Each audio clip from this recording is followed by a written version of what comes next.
Hey everyone, Jake with Team Keo here, just out for a jaunt. And today I'm at the tennis courts at Queen's Park. Don't ask why I decided to come in the middle of winter, I won't tell you. But mainly we're going to be talking about the Barrie Tennis Club. So Barrie in 1918 was an unlikely place for the genteel sport of tennis to take hold.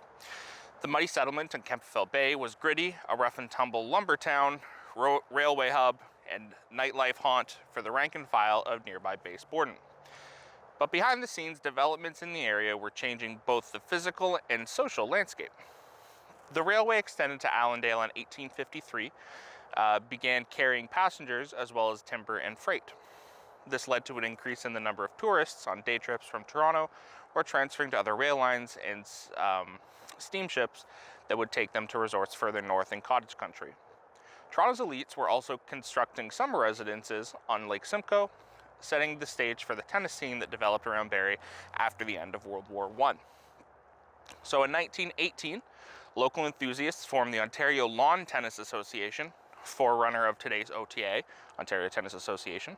Well-known names like Jack Boys, Garnett Meldrum, and Jack Little were present at the initial meeting, and in 1919, the association's first president was elected.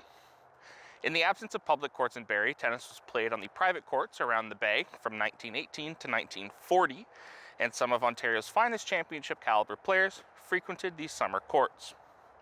In 1946, despite the caliber of players, such as Fred Perry, three-time Wimbledon champ, and Jack Kramer, who came to play, the town of Barrie then, population 1,100, still had no public courts.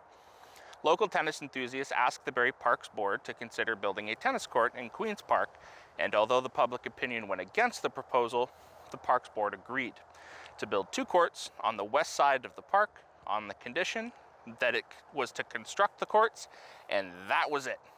Tennis enthusiasts had to take care of everything else. So the players went to work with donated equipment and courts that took shape with over 600 feet of courts, line painted by members with traffic paint donated by the city.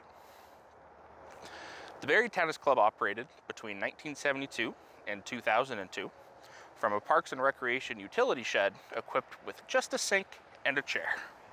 There are now 5 courts at Queen's Parks, 4 of which are home to the Barrie Community Tennis Club, the BCTC, with the assistance of a Molson Fund grant.